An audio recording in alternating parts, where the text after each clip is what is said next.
Faisal Basri, ekonom yang juga anggota tim percepatan reformasi hukum bentukan Menko Polhukam Mahfud MD, mengungkapkan keanehan yang luar biasa terjadi dalam kasus BLBI 1998 yang melibatkan Bank Sentris Internasional.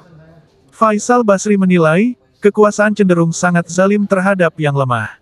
Dia pun mengatakan karena kasus Bank Sentris sudah terbuka ke publik, maka Bank Indonesia dan Kementerian Keuangan harus segera menyelesaikan dan bertanggung jawab secara kelembagaan. Menurutnya BI dan Kemenkeu harus minta maaf kepada Pak Andri Tedjadarma selaku pemilik Bank Sentris. Kalau perlu sujud di kaki Pak Andri yang sudah teraniaya, imbuh Faisal. Selanjutnya dia menegaskan bahwa hukum harus ditegakkan. Yang benar katakan benar, yang salah katakan salah. Lebih lengkapnya berikut petikan wawancara awak media dengan Faisal Basri. Ini kan aneh ya, keanehannya luar biasa gitu. Seolah-olah kita tidak tahu. Nah jadi kekuasaan itu cenderung zalim kepada yang lemah gitu. Yang besar-besar kok enggak, yang nyolong nyata-nyata nyolong kok dibiarkan saja gitu ya. Nah ini adalah bank sentris, bank yang setelah itu patuh, tunduk dan taat. Laporan BI-nya juga bagus gitu, udah bagus sekali, bukan tidak bermasalah, errornya sedikit gitu, sehingga dia tidak masuk di dalam mekanisme penyihatan BPPN gitu ya, baik skema MSA, pengakuan utang, tapi mereka cukup asetnya. Kalau MR-nya itu oke, mereka tidak dipidana karena asetnya kurang, ada personal garanti gitu ya, atau akte pengakuan utang. Ini sama sekali bank ini tidak.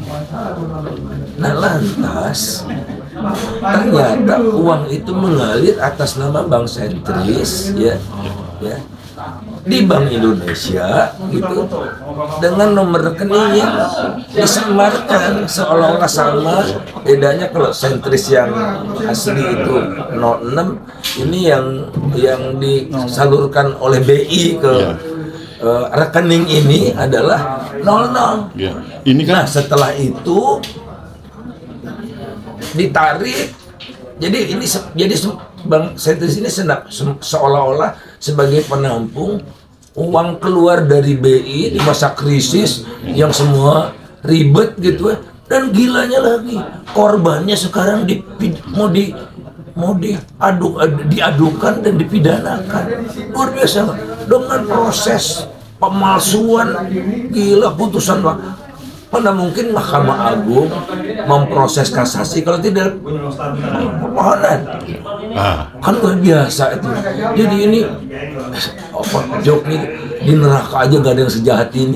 ya gini Pak, kalau BI diem aja kan sebenarnya malah takutnya membuka aib kalau nanti udah tersebar. Jadi apa yang harus dilakukan Pak? Yang penting kan udah terbuka ini, insya Allah semua orang sudah tahu, publik udah tahu. Tapi udah, ini pembelajaran, kami akan selesaikan, kami akan bertanggung jawab sebagai kelembagaan. Iya kan, sebagai kelembagaan BI dan Kementerian Keuangan, dan harus minta maaf kalau perlu sujud di kakinya Pak Andri yang udah teraniaya karena tekanan dari macam-macam itu kan sahabat lama saya, nggak rela gitu. Maksudnya Bapak sebagai di tim itu Satgas TPPU maksudnya bisa mengetuk BI juga dong untuk di luar kuasa kami lah, namanya tim ahli. Apa sih kerja kami itu presentasi kasus. Jadi waktu saya mau ngajukan kasus lama nggak bisa, kasus baru. Oh ini enggak. Jadi udah ada kasus nih. Nah mereka presentasi ke kami kasih saran. Jadi jangan berharap terlalu banyak. Bang, izin Bang, ada pertanyaan Bang. Bagaimana menurut Abang kinerja Satgas BLBI yang akan berakhir Desember 2023 ini? Sementara kita lihat banyak kasus Satgas BLBI ini dalam memanggil para obligor atau nasabah ini tidak mengerti atau ahistoris seperti yang Abang bilang tadi. Banyak sekali nasabah-nasabah sebetulnya yang udah obligor itu PT yang udah bangkrut tapi dipanggil lagi gitu, termasuk menggunakan data-data yang diduga palsu. Menurut abang seperti apa bang? Nggak tahu saya gimana lagi mau ngomong apa gitu ya.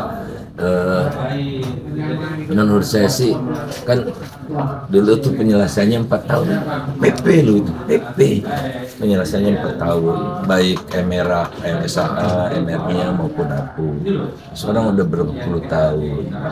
Nah kan ada batasnya. Oke, kamu selama 4 tahun itu selesaikan ya kewajiban kamu tanpa ada unsur pidananya. Itu kan pidana dikeluarkan, itu kan keluar, harusnya mereka yang di penjara semua nih si bangkir-bangkir nakal ini karena mereka melanggar legal lending limit gitu-gitu. Nggak boleh ngasih pinjaman ke grup sendiri sampai 90%. Dia ngambil duit dari rakyat kan, disalurkan ke grupnya sendiri 90%. Itu kan pokoknya belum lagi pelanggaran-pelanggaran yang lain lah ya. Ya karena kalau Anda dekat dengan rezim dulu ya aman. Nah, jadi dikasih kesempatan nih, niat baik pemerintah gitu ya, filosofinya gitu, selesaikan.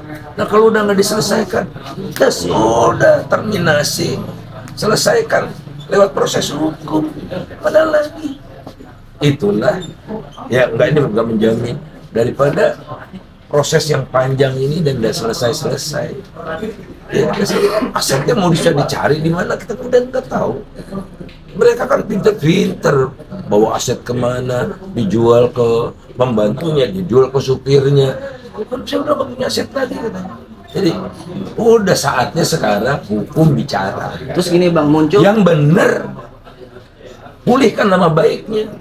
Yang salah udah selesai dong. Bang izin, muncul ada PP terbaru yang akan menghukum para obligor ini untuk hak-hak pribadinya seperti pengurusan identitas, paspor, itu dihambat bang, hak-hak pribadinya. Menurut abang seperti apa bang dengan adanya muncul PP terbaru ini, kalau nggak salah PP 28 bang? Saya nggak komentar, saya harus lihat dulu ya. Baik. Nanti takut salah saya. Bang, langkah-langkahnya gimana bang? Bang, langkah-langkahnya gimana bang dengan peristiwa yang abang ketahui sekarang ini? Maksudnya penyelesaian akhirnya Penyelesaian yang gitu menurut abang sebagai... ini kan udah selesai semua sebetulnya. Nah sekarang udah jelas kan. Jadi abai negara, oknum ya berbuat zalim, tapi itu kan oknum, nggak boleh dong kayak gitu. Jadi negara hadir, oke, secara kelembagaan saya harus bertanggung jawab untuk menjaga citra kalau di Indonesia ini hukum tegak, untuk mencari kebenaran. Jangan yang nggak benar jadi dibenarkan, yang benar disalahkan. Itu aja udah. Jadi tinggal kita tunggu aja pemerintah. Saya kalau ketemu teman-teman juga akan saya sampaikan. Bang, terakhir bang, izin bang, satu lagi bang. Harapannya lo. Terakhir mulu. Terakhir. Udah. Pesan